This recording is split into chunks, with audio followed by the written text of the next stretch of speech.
Okay, welcome all, and to some real information about our times. I want to say again that the point of my talks is always about our times, as it were, not about the old times or even to some extent a bit future, but what is happening right now, and which we can expect shortly to be very much part of.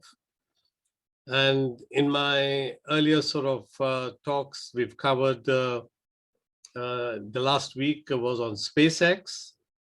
And I think that's to do with, of course, the future very much. But laying the foundation for the future is what we talked about with all the starships and so on. So what are we going to talk today? It's about this. I'll talk about the recap, essentially covering my earlier talks as well. And just to remind you that the earlier talks, the more than 50 or 60 of them, that cover various subjects, and they're on the archive, on the timetable. If you look at the timetable that had been published by Gili, you'll find them there. And if there's any particular type of topic that interests you, you can always play it because they're all on YouTube. Now, the context that I want to place today for my talk is, of course, transportation. But transportation as part of a larger picture, which has to do with energy. Because you know that the transportation that we use is all very much dependent on oil, mostly, or on some other form of energy. And it is very important element in our society simply because it can either be a renewable type of energy or the one which is problematic. Problematic because it affects the climate. And you know, climate is such an important question facing the whole of humanity that we need to take it seriously. If we don't, the results are going to be leading to really the extinction maybe of life eventually, because the pollution is there, and if the carbon dioxide and all that causes the greenhouse effects, it's going to cause humongous changes to our weather. So everything that we can do to mitigate that, I think, is going to be helpful. So transportation of this type that I'm going to be talking about today is very significant from that perspective also, apart from the safety aspects and so on. So we'll talk about that. And in order to give you a further context, we'll talk about the other big projects as well that Elon Musk is engaged in, which I might say nobody really has addressed in a big way. And here is one individual like Elon Musk who's addressing these huge problems that is facing humanity, and we'll just have a mention of that as we go along. And of course, what we're going to be addressing is Tesla. Now, Tesla, is very important to recognize, it's not just a transport that we identify Tesla with, especially the cars and so on, but really it's an energy company. It is, leading the way in bringing about storage of energy using batteries. And he's way ahead of everybody else in being able to deliver on that. We'll talk a bit more about that. And we'll talk about some of the other projects that this company does. But here we'll address only those issues concerned with transportation. And we'll go into what makes for a Tesla car to be so attractive. And then why the batteries are so important. And of course, the autopilot, we'll talk about that, which is self-driving cars. Now, this is something which I think one didn't think about before, but now it's considered as a real possibility. And we'll talk a little bit about that. And of course, we'll talk about a little bit about some of the models that are there, some trucks, and how it's going to affect the haulage industry as well, and so on. And these things are going to be also affecting us in a big way. So we've got to deliver on quantities as well. Many cars, many trucks, and so on. And to deliver on that, we've got something like Elon Musk says, gigafactories. Giga, as you know, applies to 1,000 million. A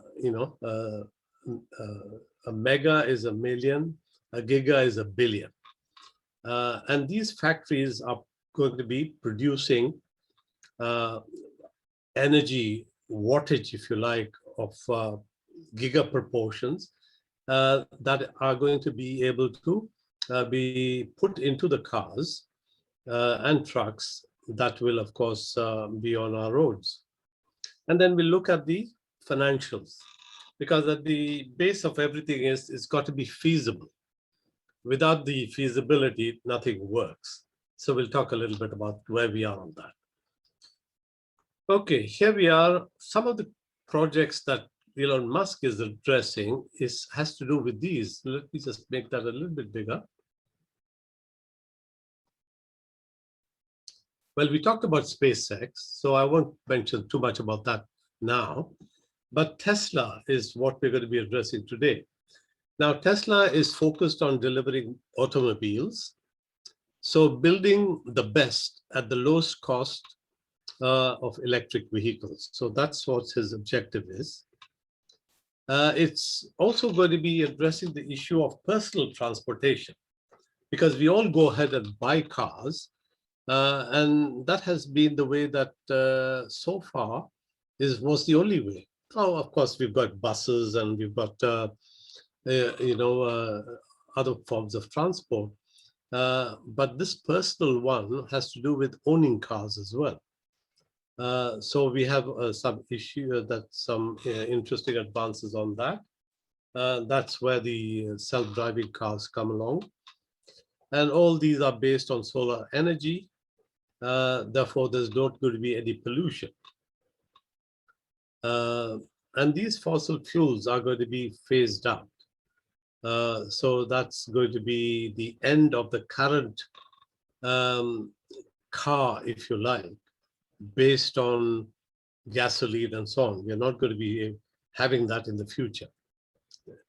And of course, this car sharing is one of the interesting ideas, because if you've got a self-driving car, then you are able to, in fact, once you go home, you can ask the car to sort of go and pick up passengers and, and do its work. And then you can earn money from it. So like a taxi, because it can drive by itself. So it's an interesting idea. Some other sort of projects are, of course, these. I won't talk about this because I'll be addressing this in my next talk when we talk about energy more. Okay, so the mission of this Tesla company is to transform the world to a sustainable energy.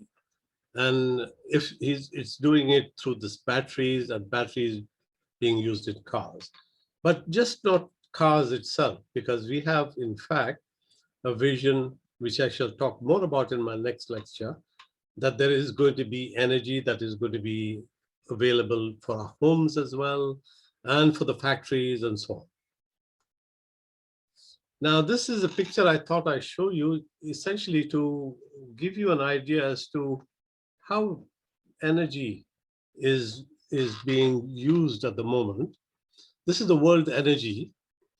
And you can see 34% or even more of that has to do with coming from oil, and the rest from coal and gas. So majority of the energy is produced by these sort of fossil fuels. The ones on this dotted line are produced electricity. And through that generation of electricity is done again through fossil fuels, which is shown in this graph here. See, this little line tells you it's a little further breakdown of that. So this is the fossil fuel contribution. for generating electricity. And in that, what are the ones that are used as fossil fuels? There's coal and there's gas and so on and so forth. So this is just to give you an idea that we are far from having a type of a world which is free from these fossil fuels. So they are very much are the cause of our problem.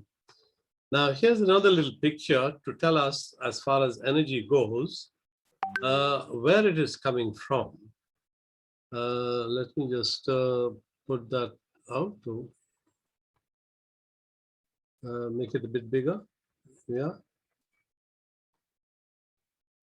Okay, if you look at this graph, the blue is natural gas, and we are here in 2050. Here, at the moment, 2020 is what this sort of proportion is. 37% is natural gas, 19% is from renewables, you can see the green, and nuclear is about 20%, 19%, and the rest is coal. And that thing will continue in these proportions year 2050 if we don't bring in these renewables in a bigger way, and which we are, because if you look at this 19 to 38, that's doubling.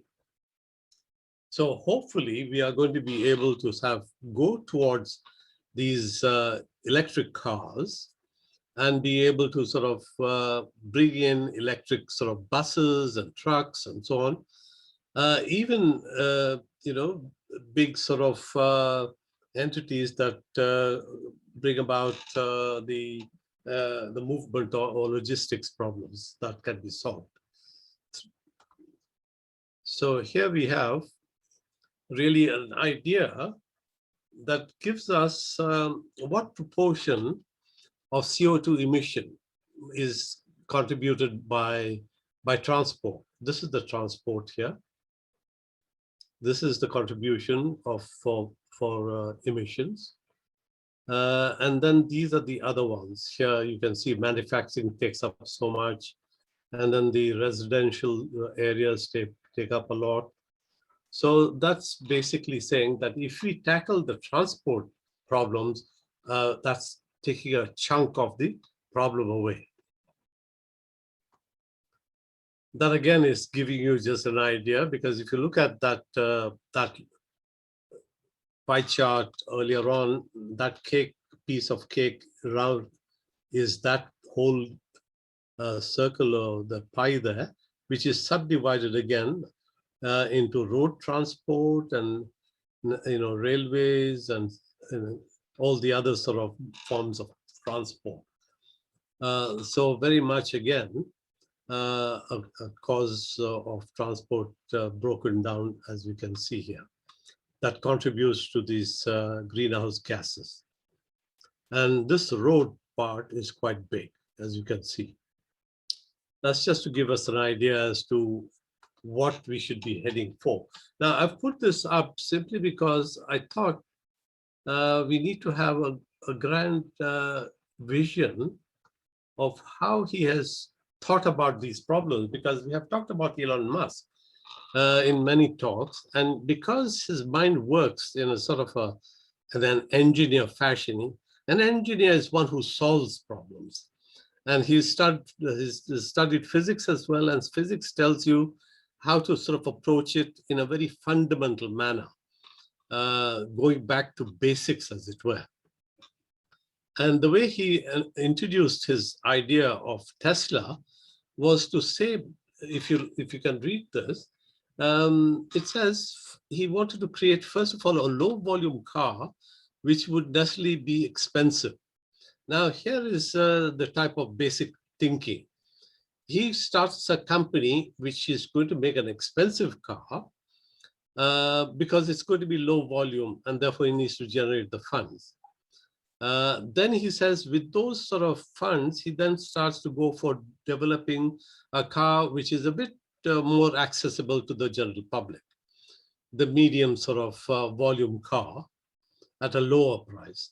And then finally, he wants to provide for many cars at the lower level, which is going to be available for the public.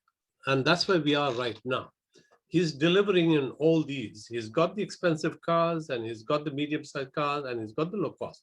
And he's striving towards even lowering the cost so that you can get an electric car maybe for $25,000, which is quite a reasonable and accessible for everybody. Now, here is a case that I put up to sort of indicate that there is going to be a big advantage in having an electric car when you look at it even from a 5-year cost compared to the current, what I call internal combustion engine cars, which are fossil fuel cars.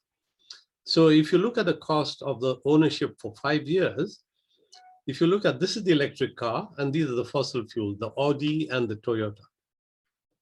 So purchase price, of course, here is about $38,000 for the EV, which is electric vehicle, which is Tesla. Whereas this Camry is 24 and this Audi is 44. And then there, of course, there are other things. And the thing to look at here is interesting is maintenance. So the maintenance of this electric car is only $1,200 compared to $4,000 and $4,000, $6,000 a year. And of course, the resale value after 5 years, if you look at the electric car, it's about $18,000. This one has been knocked down to $8,000, and this one, because 18,000 starting off is 44. So you can see at the end of 5 years, the total cost is $34,000 for electric vehicle. For this one is 36, and for this 60. So electric vehicles really wins hands down. And not only is it going to be easier to maintain and less expensive, but also it can generate some income for you. And I'll talk about that later as well. So you can see immediately lots of benefits. Now, this I thought I might show you is to how the cost of haulage is going to be affected with Tesla trucks coming in. Now, this is the red truck, Tesla trucks, and this is cost per mile. Now, if you look at these other trucks, they're about $1 here cost per mile, whereas the electric one is less than $1 to 70 cents, and that's just doing 15,000 kilometers a year. But if you do more, 30,000 kilometers, then the cost reduces even more. So you can see the Tesla cars are going to be very, very feasible, economically, very sort of low in cost compared to the other modes of transport for haulage purposes. Okay, here, now this I've just put up as basically to try and summarize what are the advantages again of having, these electric vehicles. They're very high performance vehicles. They respond very, very quickly. In fact, they go from 0 to 2 seconds up to 60 miles per kilometers an hour. The speed. So the acceleration is phenomenal. So it's like better than a racing car, in fact. And there's no noise, no pollution, lower maintenance costs. They're highly safe, much safer than the current sort of cars, because they have a lot of software in it, and that can be sort of I'll talk about that later when it comes to autopilot, auto driving. And then, of course, the complexity of the engine is much, much more simpler. I'll talk about that as we go. Disadvantages, maybe at the moment, it's a longer charging time, but that has been reduced quite enormously now. And the range before each charge. Now, that is also increasing. And the cost is, at the moment, a little bit higher, but it's coming down rapidly as well. Okay, now, what is the basic heart of the Tesla car? It's the induction motor. And what is an induction motor? It's a type of motor, which means if you give it a bit of current, it turns, rather than the other way around, which means you make it turn, and then it gives you electricity. So it's two ways. So this induction motor works on the other principle, which is if you give it a bit of power, it turns. And who sort of devised this little induction motor? In Tesla. Nikola Tesla in the year 1856 to 1943, Italian engineer, and that's why Tesla is taking on the name of this inventor. Now, this is again showing a little bit of the innards of the engine, which is saying that once you get the power from your roof, say solar roof, it is coming in as a direct current. There's two types of current, direct current and alternating current. What we have in our houses are called AC current, which is like this thing here, alternating current. But the thing that comes from the solar panels need to be made into an AC through this inverter, as it's called. And that inverter makes it possible for us to use it as normal in everyday usage at homes. So that's basically a little picture schematic of what that is. Now, this is a picture, again, of an electric car and a comparison versus a normal car. See, a normal car has the weight of 180 kilograms. This induction motor car, which is Tesla electric vehicle car, 31 kilograms only, the engine. So you can see how much simpler it is. And also it has less weight, which means that it can carry, payload a little bit better. So the power of 140 kilowatts is required for this, fossil car. Whereas for this, you can get a power out of that of 270 kilowatts. So you get more power and less weight. So it means it's using, a lot of energy efficiently. Now, this is just a picture of inside the car. You see, it's very simple. It's just got a screen and a steering wheel. And I'll talk more about this as we go along. Okay, the heart of that Tesla car, we said, is, of course, the motor. But even more fundamental, that is the charge, the batteries. Now, here I put up to 1 million miles. Now, these batteries doesn't mean that on one charge that you can go for 1 million miles. It just means that you can use the same batteries and recharge them time and again and have 1 million miles come out of them eventually before you can discard them or recycle them. So that is a very good measure of being able to sort of have a cost-effective battery for the car. And these cells are arranged at the base of the car, 7,000 cells all connected. And that gives you basically, the lower part of the car. Okay, and he's going to be making these batteries in his gigafactories, as mentioned. So I'll mention that a bit as we go along. Now, this autopilot, this is a self-driving feature which is going to be put into the Tesla cars. Now, why do we need an autopilot? Well, because at the moment, you see, we have to drive, every second the car because, the traffic and so on. But with the software that has been developed, and this software is called the autopilot, it's becoming so sophisticated that you can just sit in the car and the car drives itself, parks itself, takes the bends and stops at traffic lights, avoids the crashing into other cars and so on. So you can see it's made up of multiple sensors placed all around the car. These sensors help the car understand its environment so it can safely steer itself along the highway situations that are there. And it's getting more and more sophisticated.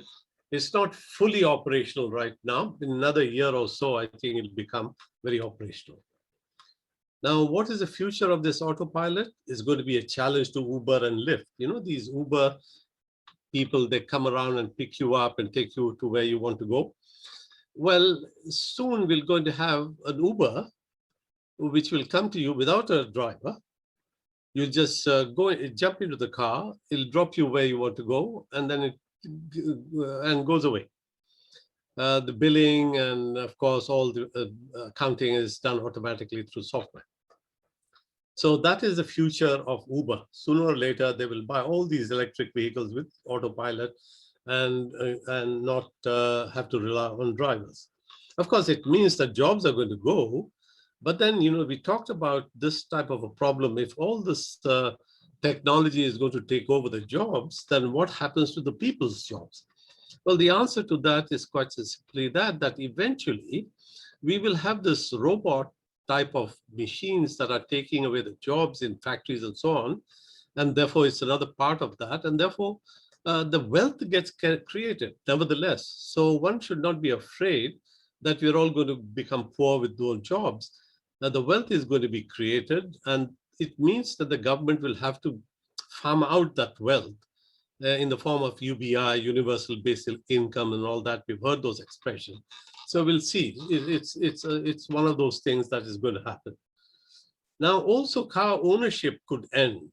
Now, that's an interesting idea I mentioned earlier on, because if you have an autonomous car, you don't necessarily have to sort of own it and keep it locked in the garage for most of the time, or parked most of the time. It can do the, like the Uber, go around picking up people and doing the work and so on. So you don't need to own the car. You just call the car up when you need it, and it's there, and you just jump off where you want to, and it goes away. So ownership is not a requirement of future travel, or if you like.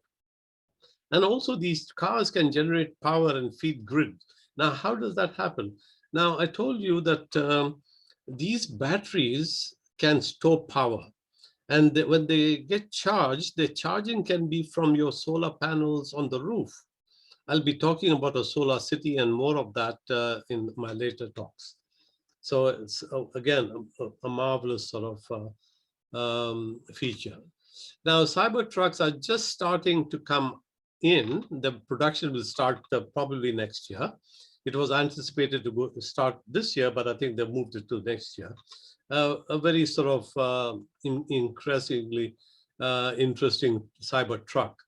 Here he's trying to, bang into this thing there, and it can't sort of dent it even. It's made of steel and very resilient. Here's another picture of that cyber truck. Again, electric vehicles, and it has, each wheel has independent sort of steering, if you like. So even the rear wheels can be made to sort of turn 90 degrees, and you can park it. So you can see all these new features are coming in. That again is just showing us that, without a car, without a driver, it can drive itself.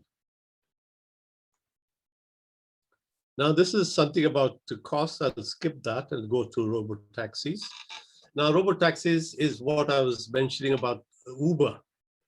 Uber is going to be placing a lot of orders for Tesla sooner or later. And these taxis will be there to pick up passengers and so on. And there you are, there's another picture of that.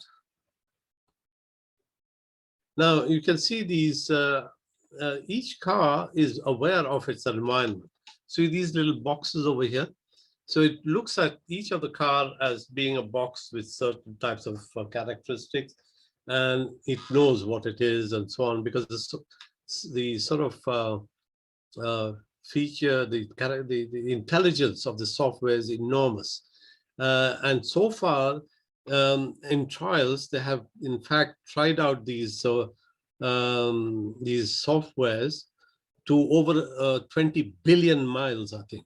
It's a huge amount of repository of data which they have collected, and makes that sort of software very intelligent.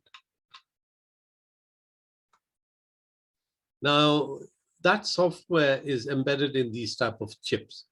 And Tesla has their own chips. And these are optimized to be able to deal with that specific type of environmental awareness type of problems. So for navigation purposes, and being able to respond to any old type of problem that is there in the road. So it's going to be built into these chips here. Okay, battery technology is advancing day by day. So we can look forward to having very, very sort of good storage capacity before long. Now, this is basically saying that, the million, so Model 3 drive unit is designed like a commercial truck for million-mile life. Current battery modules should last 3 to 500,000 miles. That's already there. Now, these can be replaced with just about $5,000 or $7,000. The whole lot can be replaced. So you can see the battery technology is really advancing rapidly. That's basically saying, 1 million mile batteries have already come in and will be able to. So as I told you before, it's not going to be doing 1 million miles with one charge. It's basically saying that it can do 1 million miles without having to change the battery, but can be recharged time and again until it sort of does 1 million miles. This is basically for those people who are interested. They're called lithium ion type of batteries. I won't go into that because that's just a basic a little too engineering specific type of thing. One of the elements that was being used in the battery was cobalt. Cobalt is expensive and it comes from Congo. And the politics of Congo is really sort of terrible with child labor and so on. So Tesla is saying, let's get away from cobalt. We don't want cobalt to be used. And therefore, this lithium is proving to be a very good alternative.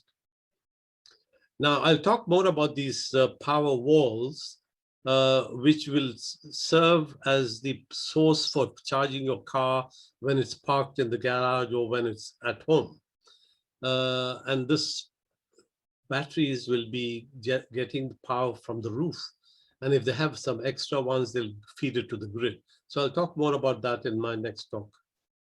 That's where the storage is. Australia has already bought humongous amount of mega batteries, and because of the drought problems and all sorts of issues there, and they can rely now on storage coming from batteries. Now, this is an affordable car. I told you that these cars become much more affordable as time goes by, because you have these factories that are going to be churning them out in a very efficient manner. I'll talk about that when I just talk briefly about the gigafactories. At the moment, this Model 3 car, it looks like an ordinary car. It's for this sort of price here, Model 2. And the government is also sort of helping the manufacturer quite a bit of these EVs, the electric vehicles. They're going to give subsidies to the extent of this much here. I think the last subsidy was about 7,500 per car manufactured. And of course, because Tesla was producing so much, they finally managed to also qualify for that. But it's only the target of the government is really the small sort of companies, to try and encourage them to drop their other vehicles and go towards EV manufacture. You see, if you don't have these EVs coming in, this is the state of the world. This pollution is going to be everywhere. So we need to avoid that. Now, autobidder, I'll talk about this in my next talk because that is to do with having to generate power to feed the grid. And if every home has a solar roof, you'll be generating enough power, more than you need for your home, so that you can then feed it off to the grid and earn money from that. Now, this is just a diagram to show you that this home picture will clarify that here is your solar panel roof. It can sort of feed the grid. It can feed the rest of the activities at home. And you can see by those sort of places where it can be used.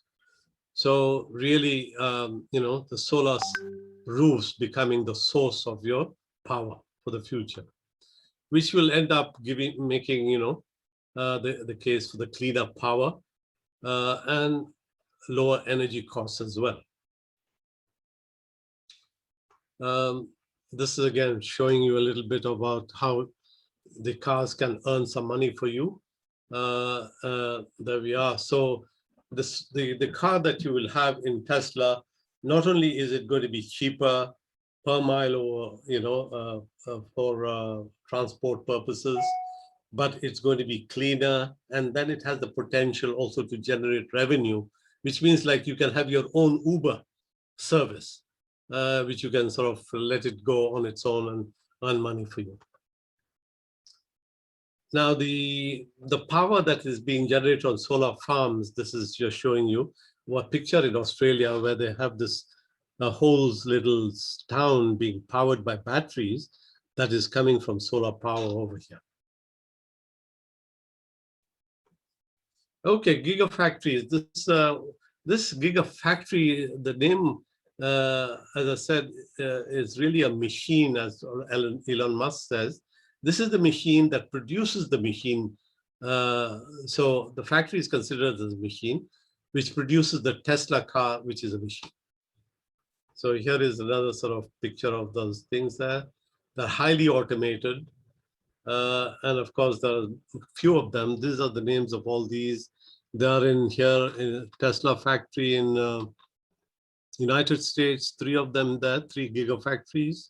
1 in China, 1 coming up in Germany, and 1 in Netherlands as well, slated, planned. So now, the interesting thing I thought for you is this thing about the financials. If you look at this picture here, if you look at the valuation, stock market valuation of the current motor car companies like Ford, Honda, BMW, Daimler, Volkswagen, Toyota, if you combine all of them in their valuation, it still, they don't beat the valuation of Tesla. Tesla is now a company valued at over 600 billion, which none of these companies have. So these companies have seen their sort of writing on the wall and are desperately trying to change to electric vehicles. So let's hope they can. This is just, again, how Tesla has managed to deliver on its promises. You can see that it's delivering 500,000 cars last year. And this year, it's probably going to be delivering 1 million. And next year, I think it's going to be 2 million. And after that, doubling each time. So enormous amount of delivery is expected. This is just which car is doing what. And this is the share price at the moment. Luckily for me, I bought this Tesla stock when they were still very cheap. Now they've gone to 630 and they had touched nearly 900. And that's where we are today. It's 644, I think. So a lot of people have faith in Tesla. And I think it's going to be a very good solution for humanity. So with that, I'll just call it a halt here and give you a chance to ask questions on this if you have any. Okay. Oh, good. I'll unmute yourself because I think you can do it. If you have a question, fire away. Oh, Richard, you're good to see you here, and Janos back again. That's good to see you again. David, okay, good to see you as well. Okay, who has a question? No, I can't hear you, Janos. Oh, is that because your mic is it's not off? muted, but it's not. Oh, what's happened here? I can't hear you.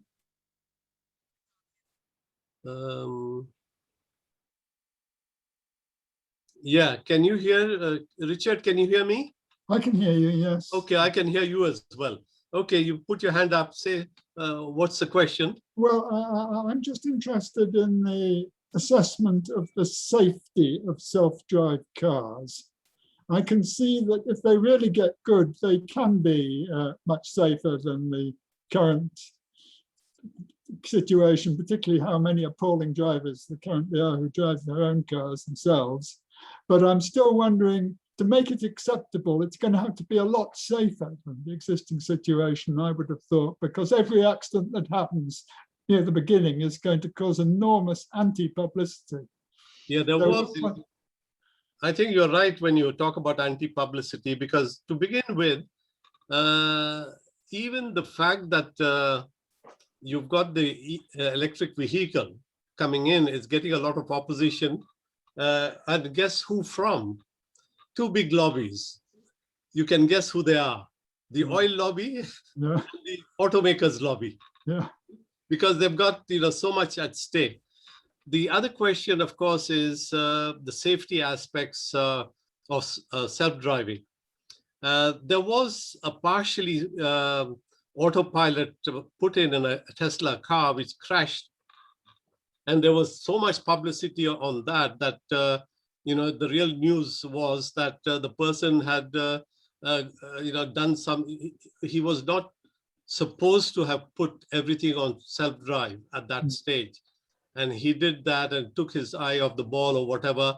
It was the driver's fault.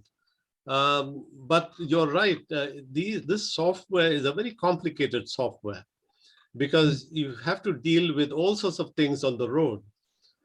Fortunately, it has come to a point where they call it a stage 3 type of capability. It needs to go to stage 5 for complete auto driving. And that's still maybe a year from now, or maybe 2 for that matter. But it's close enough for us to be able to look forward to having full self-driving in the next couple of years. But it's still going to be a question of what makes it politically acceptable, because, as I say, only a small number of things have to go wrong to make people very anti it. That's the problem, isn't it? Yeah. Even if it's safer than the existing situation. I think there is going to be that teething period when people will have to get more confident about not using it or misusing it, let me put it this way. And there'll be many, many cases of that. So it's going to be tried out in certain specific communities and environments where it could just do the highway driving for long drives, for instance. Because, if you've been to America, and I've been stuck on those highways for hours and for long periods of time, it is such driving which is very easy for full FSD driving, because you can just sort of maybe read a book or something like that, and the car drives itself on the highway, which is a very simple type of route. But once you get into the city centers and there you might have to sort of switch off the autopilot and drive yourself. So there is going to be that experimental period that we'll have to go through. As every new technology that comes in, we have to sort of use it and not abuse it. Let me put it that way. So I'm very hopeful. Yeah. Janos, you were saying something and I couldn't hear you. No, you got to put your mic on. You haven't got your mic. I can't hear you though. Something is not working on your audio side. Ah, was it? Oh no, was it? No. Yeah. Well, one very important sort of feature about these electric vehicles is that it is being supported by the governments very much, because it fulfills, first of all, the requirement for cleaner energy. And secondly, it also makes for a cheaper product. Instead of having, 1,000 pieces going into your engine, this engine is a lot simpler, just having an inverter and a motor, compared to this internal combustion engine, which needs to sort of have these pistons, the piston rings, the whole lot, in a motor car. You might have seen the engine is very complicated.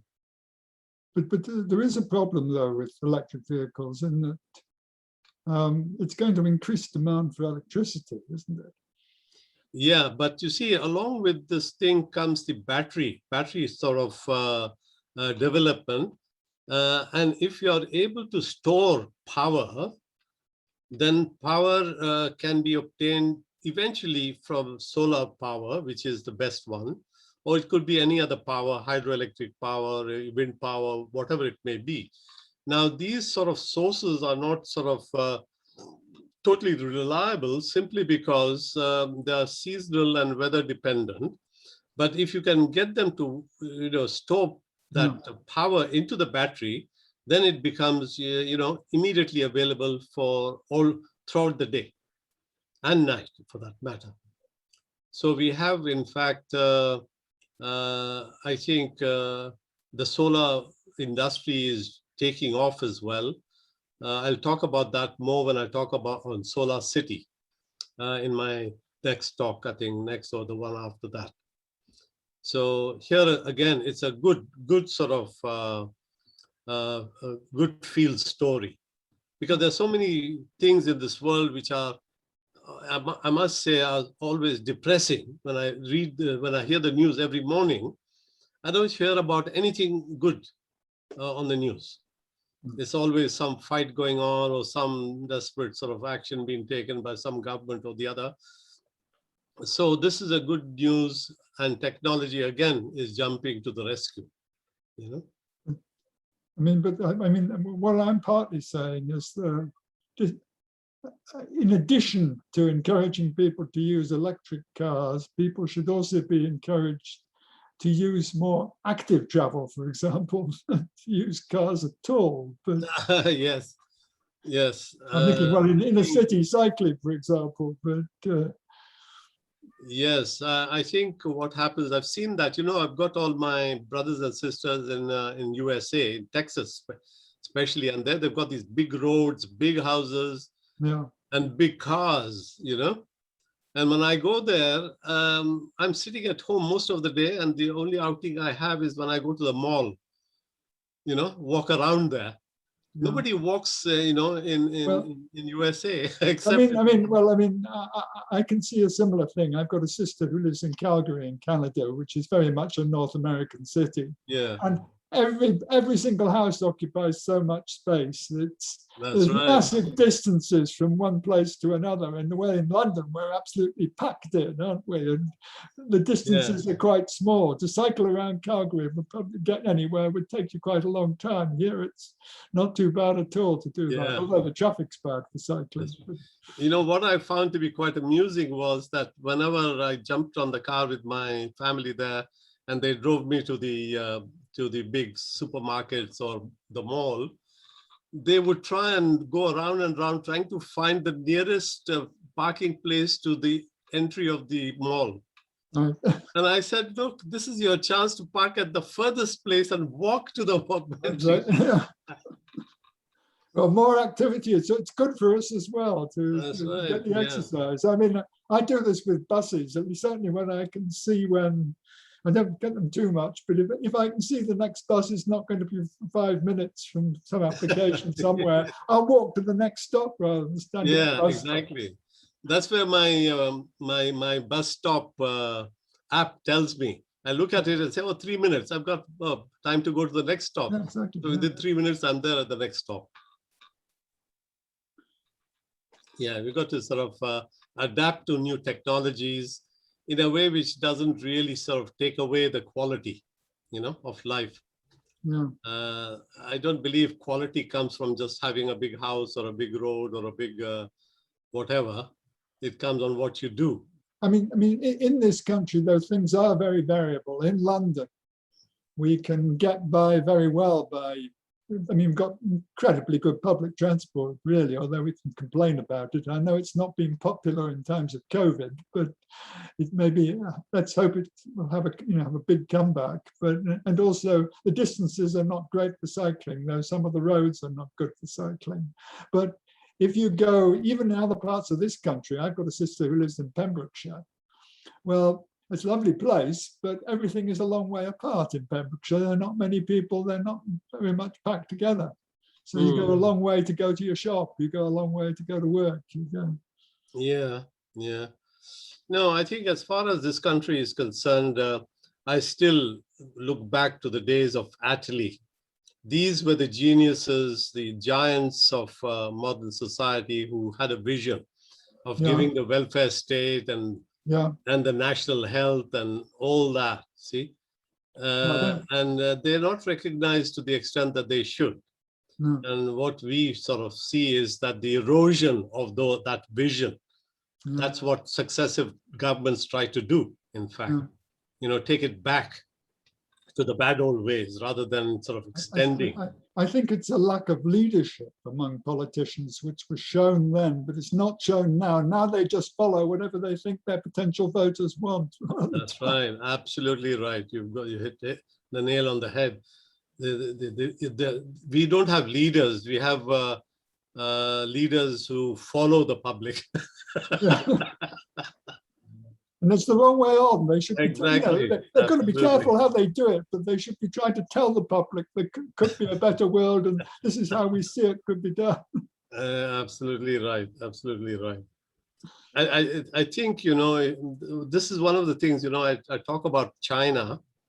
China is given all its, bad points about leadership. These leaders are sort of tried and tested at many levels before they become a leader. Yeah. Right from the village level to the town level to the city level, they have to do work, whatever. But our leaders, just sort of come across with doing apprentice programs or what have you, or maybe being good at the gift of the gab. And amuse people or entertain people and oh well, yeah, you sum up one politician there very nicely. Can I just bring in a point you make about the Chinese leaders? Yes, but I mean, they're so despotic. I mean, the stuff they get onto, I'd rather have our leaders that are not prepared to lead, because they're getting away with blue murder. Well, Macy, one of the things that I am really a little bit, I wouldn't buy everything that I read about China, because, we target China on all fronts. But we don't sort of highlight some of the good points. And the good points are they have lifted 800 million people out of poverty in the last 30 years. So they have accomplished something which, no society in history has done it. And therefore, I feel that credit is not given where it's due, and only the bad points are highlighted. So I wouldn't sort of buy all the things that one reads here in the press. I'll be talking, in fact, about China, all the things that they have done domestically in my later talks in the summer program. And we'll see what, I look at it from the point of view of what a government delivers to its people, rather than sort of, talk about abstract ideas about, human rights or what have you, although they are important, but community rights are more important than individual rights, Oh, come on. What about the Uyghurs? How can you even think that? I mean, it's absolutely certain there's enough evidence to know that what's going on there is just terrible. I mean, no matter what good they do, I think it's overbalanced with what bad they do, frankly. Yeah, but again, Macy, I'm not so sure that what we read about the Uyghurs is what the reality is. So I would sort of, put a little bit of question mark there. I've read, there's a lot of documentation, there have been a lot of interviews with people who've been there. I can't understand why you don't believe it, frankly. I really can't, Sadi. Well, simply because I find that there is so much what I would call fake news around that I find it hard to sort of buy everything that I read. It's interesting, though, that somehow the Chinese have managed to make a communist system quite successful economically, whereas certainly the Russian communism was totally disastrous economically, and all the countries that were affected by it in Eastern Europe are having a hell of a business even now to catch up with the rest of Europe. Yeah, but Richard, it's not the communist system that they have fully. It's what they call two things, the state enterprise versus the private enterprise also working together.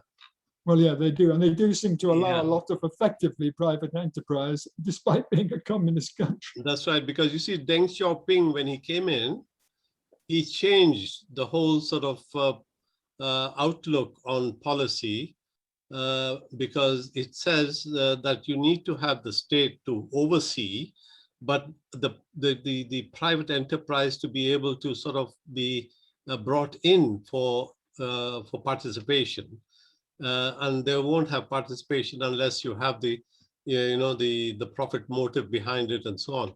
So they've got a dual type of system which is operational. Of course, Russia, of course, which has gone from being communist to private enterprise, but in a way which was quite appalling. I mean, Boris Yeltsin, he was a very brave man in the way he stood up against the communist system, but he was an appalling leader. And he let people like Putin get in power.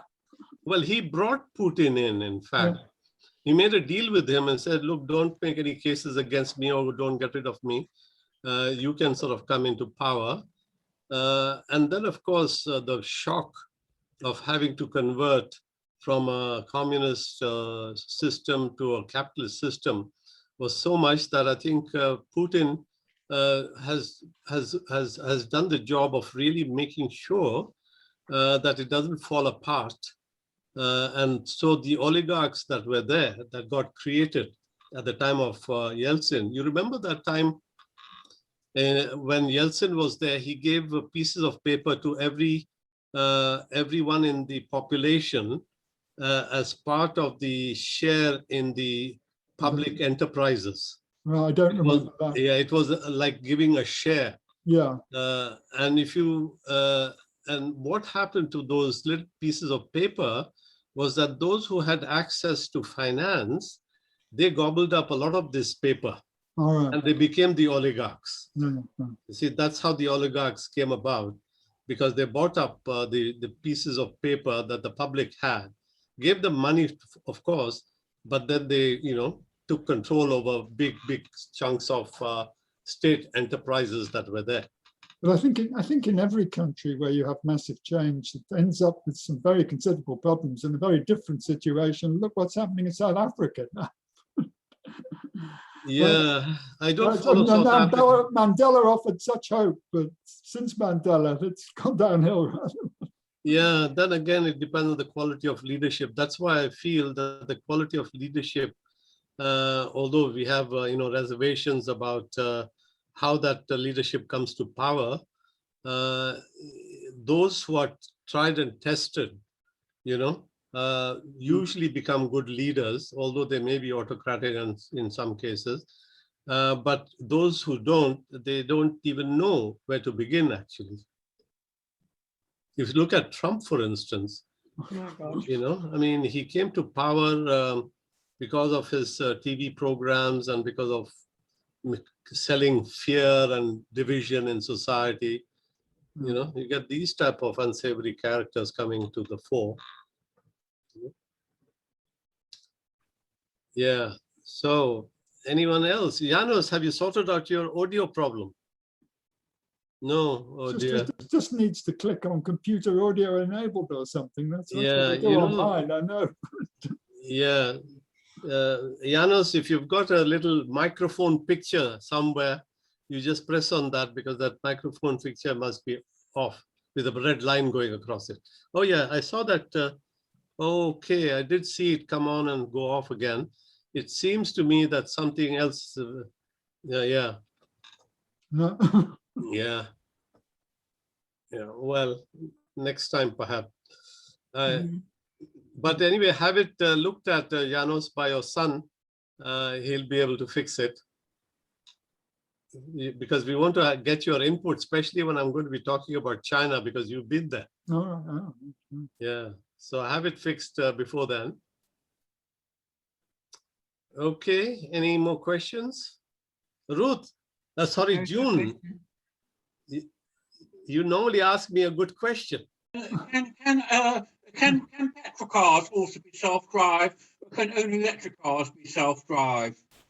Yes, in fact, these electric cars are going to be self-drive very soon. They're at stage 3, which means they're not totally self-drive, they're partially self-drive. Can conventional petrol cars also be self-drive, or can only electric cars be self-drive? Could petrol cars also be self-drive? Sorry, can you repeat that Can again? petrol cars technically also be self-drive? Yeah, any car could be self-drive so long as they have that software and the sensors in them.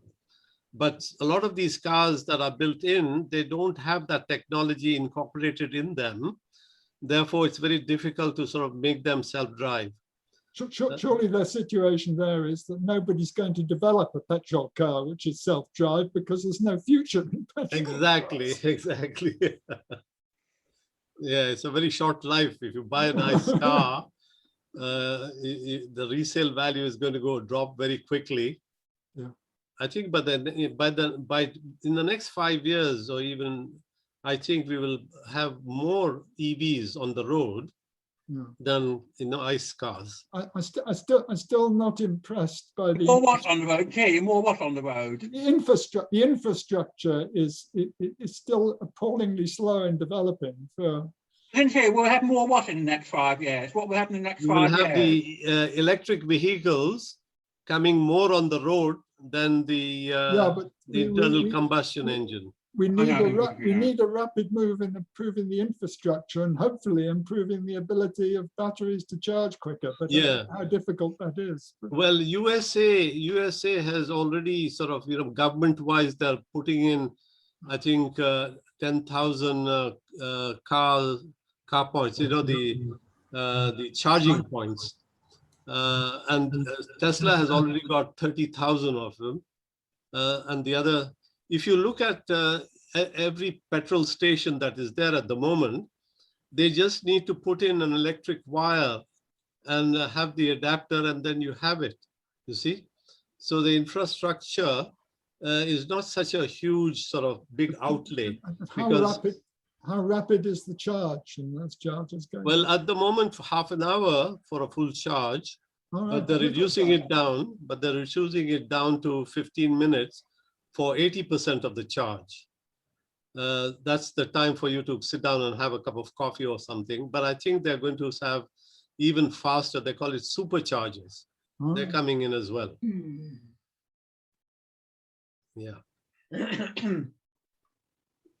Okay, how are we going? So I think we finished our hour. Yeah. So thank you for your questions and for your attendance. Hope to see you next time.